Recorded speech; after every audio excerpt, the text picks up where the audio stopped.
بسم الله الرحمن الرحيم قل يا أيها الكافرون. Listen up, Mr. Kafir.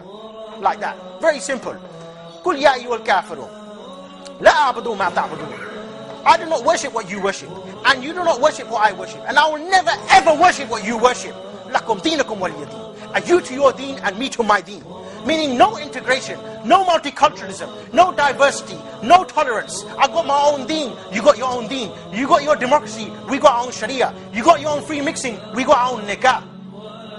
You got your own homosexuality, we got our own social system. We got our marriage, we got our own deen. You got your own cheating within the marketplace, your own credit cards. We got our own economic system. We got our own foreign policy. We got our own deen. What did the Quraysh, they respond with it? They said, these people are completely crazy.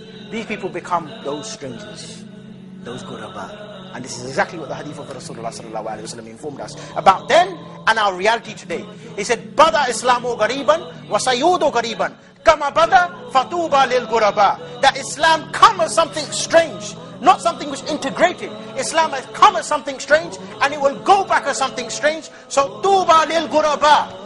Tuba, the tree in the Jannah for those who are the ghuraba. The Sahaba, they asked him, Man hum ya ghuraba? Who are those ghuraba? Rasulullah sallallahu alaihi wasallam, he said, An-nuza' min al-qaba'il. They are ghuraba, they are those people who withdraw themselves. Withdraw themselves, An-nuza' has two meanings. Those people who completely withdraw themselves from their own tribes, from their families, from the customs, from the traditions of their own people. And secondly, those people who leave their countries for the sake of Allah to make His word the most high. Abdullah ibn Amr, he reported, he asked, he said, when we were with sallallahu alaihi wasallam, and he said, Tuba lil ghuraba, he said, who are they?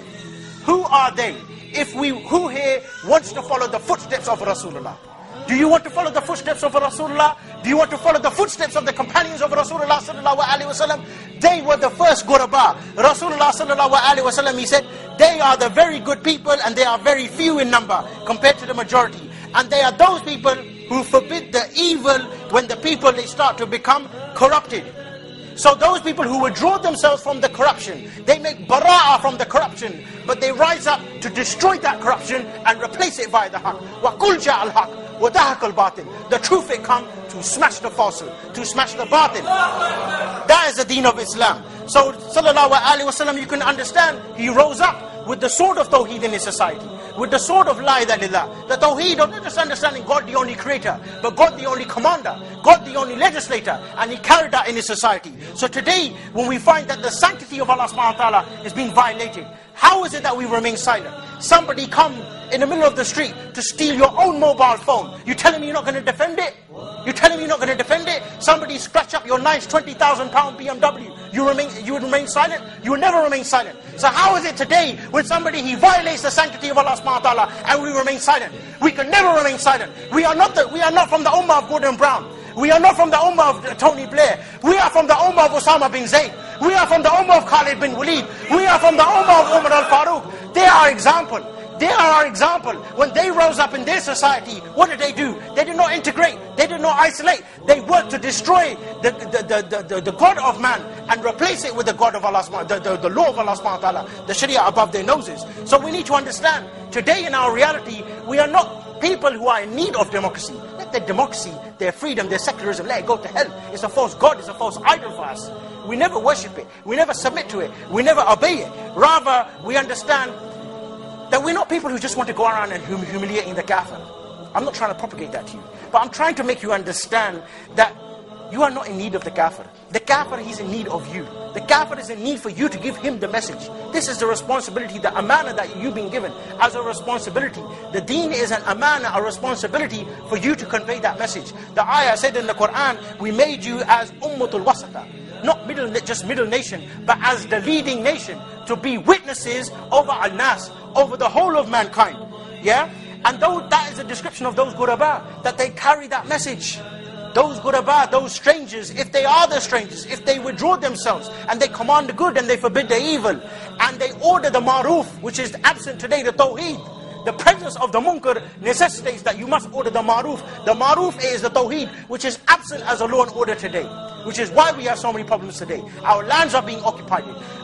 Our sisters are being raped inside Abu Ghraib prison. Did you know that? My sister is being raped. Your sister is being raped. Our brothers are sitting inside Guantanamo Bay. We sit here and we discuss, what are we going to have for iftar? He's going to have chicken, he's going to have lamb, how many dates? 1 or 2. We're fighting and debating and discussing over 8 rak'ah or 20 rak'ah tarawih. What would Rasulullah sallallahu alaihi wasallam do in our reality? His tarawih, my dear brothers, would be inside the battlefield, my dear brothers. His tarawih, my dear brothers, would be on the horse going all the way to the White House with the raya of Islam. He would understand that the sanctity of Allah subhanahu wa ta'ala is being violated. How is it that we remain silent? Those Ghuraba, my dear brothers, they need to rise up today. Those Ghuraba, they never fear the tyrants. Those Ghuraba, those strangers, they never bow their head to the tyrants. Rather, they remove the head of the tyrants. They remove the head of freedom, the head of democracy, the head of secularism, and they replace it with the law of Almighty. Allah al-Hakam al-Adl, in al-Hukmu illa lillah. That should be our call, my dear brothers, when we understand the book of Quran. The book of Quran, it is the book that shook the world. It shook the world. It shook the Roman Empire, the Persian Empire, the Quraysh. 1400 years ago, my dear brothers, we have a responsibility. Allah gonna ask you, Allah gonna question you on Yawm al-Qiyamah. When you witness all of the munkar present, when you witness all of the fahisha, all of the haram, when you witness some man take my attribute and attribute it to himself, what did you do? What did you do? On Yawm al-Qiyamah, our hands, they will speak out against us. Our ears, they will speak out against us as well. Yes, our ears as well. Our ears, that you heard that this man, he was taking my attribute. That this man, he was violating my sanctity, yet you did nothing. Your eyes, it saw it. Your limbs, they witnessed it. Everything, it would testify against you. How is it, my dear brothers, that we become so relaxed and become so relaxed in all of this, where we know we've witnessed all of this munkar and we remain silent? My dear brothers and sisters, if there's anything that you go away with today, understand, the book, it shook the world. The Quran, it shook the world. It shook the Quraysh. That book, it needs to shake the world again. But that's not going to happen unless you and me, unless we don't work to make the word of Allah the highest. Meaning the book of Allah, it will shake the world, inshallah, once again. And inshallah, we will work for the sake of Allah. We will sacrifice for the sake of Allah. We will speak for the sake of Allah. And we will make the word of Allah the highest once again. The difference between me and you is faith. The difference between me and you is trying to enjoin the right and forbid the evil. The difference between me and you, I live for the sake of God and you live for the sake of the devil.